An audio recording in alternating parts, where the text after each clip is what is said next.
Bismillahirrahmanirrahim. Assalamualaikum warahmatullahi wabarakatuh. Alhamdulillahirabbil alamin.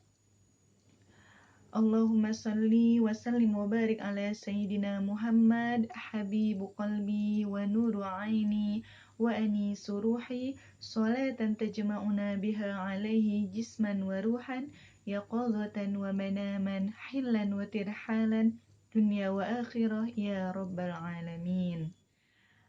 Apa kabar teman-teman semuanya dimanapun kalian berada? Di vlog kali ini saya bikin video. Insya Allah tema video saya kali ini adalah ingin berbagi kisah sedikit tentang bagaimana sih sosok salah satu sahabat baginda Rasulullah Shallallahu Alaihi Wasallam, yaitu Sayyidina Utsman bin Affan. Sayyidina Utsman bin Affan adalah salah satu sahabat baginda Rasulullah Shallallahu Alaihi Wasallam. Beliau memiliki nama lengkap yaitu Sayyidina Utsman bin Affan bin Abil As bin Umayyah bin Abdi Syams bin Abdi Manaf al-Qurashi al-Umawi. Nasab beliau bertemu dengan nasab baginda Rasulullah Shallallahu Alaihi Wasallam pada Abdu Manaf. Beliau selain dikenal dermawan, juga dikenal memiliki sifat pemalu. Malu itu di sini adalah malu kepada Allah Subhanahu Wa Taala, malu untuk berbuat kesalahan, malu untuk berbuat maksiat, dan malu untuk berbuat dosa. Sayyidina Utsman bin Affan merupakan sahabat yang diberi gelar Dzu An-Nurain. Nah, Dzu An-Nurain diberikan kepada Sayyidina Utsman karena beliau menikahi dua putri baginda Rasulullah Shallallahu Alaihi Wasallam. Siapa dua putri baginda Rasulullah? Putri beliau yang pertama adalah Sayyidah Ruqayyah. Nah, yang kedua adalah Sayyidah Ummu Kulthum. Ada cerita sebelum menikahnya Sayyidina Utsman dengan Sayyidah Ruqayyah. Sayyidah Ruqayyah sebelumnya itu pernah menikah dengan anak dari Abu Lahab. Abu Lahab dan Ummu Jamil, istri Abu Lahab, tidak menyukai baginda Rasulullah Shallallahu Alaihi Wasallam. Lalu turunlah ayat yang mengabadikan nama Abu Lahab di dalam surat Al-Lahab. Seketika itu Ummu Jamil marah dan sebagai pelampiasan amarah, beliau menyuruh anaknya. Siapa anak dari Ummu Jamil? Yaitu Utsbah dan Utaibah, yang mana Sayyidah Ruqayyah menikah dengan Utsbah dan Sayyidah Ummu Kulthum menikah dengan Utaibah. Ummu Jamil memerintahkan anaknya untuk menceraikan kedua putri baginda Rasulullah Shallallahu Alaihi Wasallam. Dan dikatakan pula mereka berdua itu belum melakukan hubungan suami istri, jadi masih suci. Alhasil Sayyidah Ruqayyah dan Ummu Kulthum menjadi janda. Nah, ini dua saudara yang lebih tua yaitu Sayyidah Ruqayyah, yang muda yaitu adik adalah Sayyidah Ummu Kulthum. Ketika khabar berita tentang perceraian kedua putri Rasulullah ini diketahui oleh Sayyidina Utsman, Sayyidina Utsman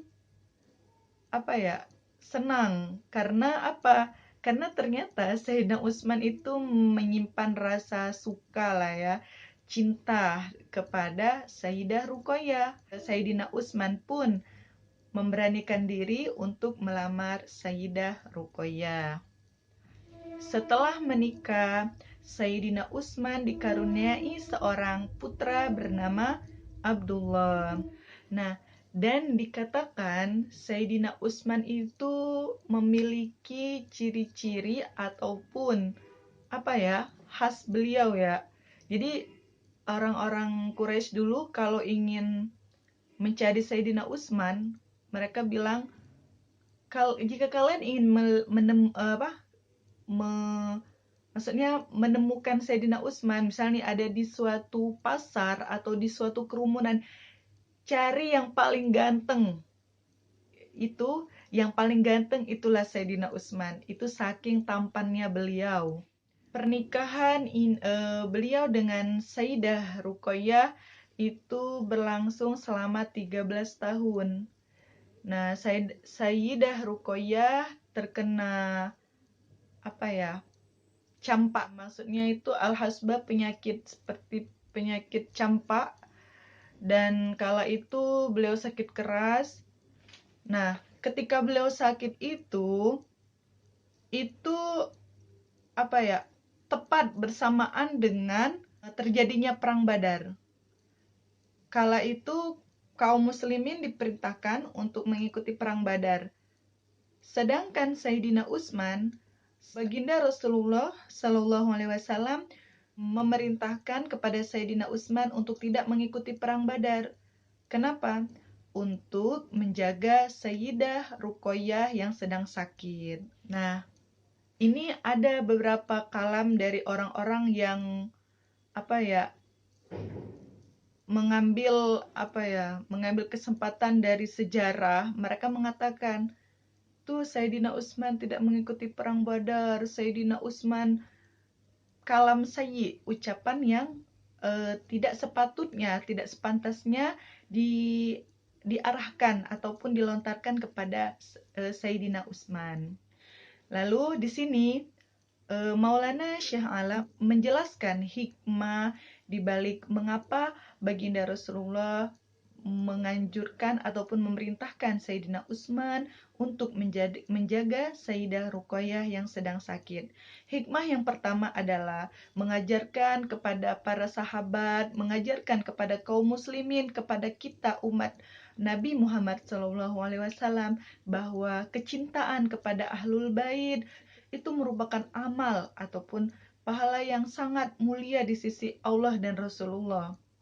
Kedua, itu menjelaskan kepada kita betapa tingginya martabat seorang perempuan, betapa Islam memuliakan kaum perempuan. Yang ketiga adalah bahwa mencintai Ahlul Bait itu sama halnya, maksudnya sama-sama hal yang sangat istimewa dengan mengikuti pasukan kaum muslimin pergi untuk mengikuti perang Badar.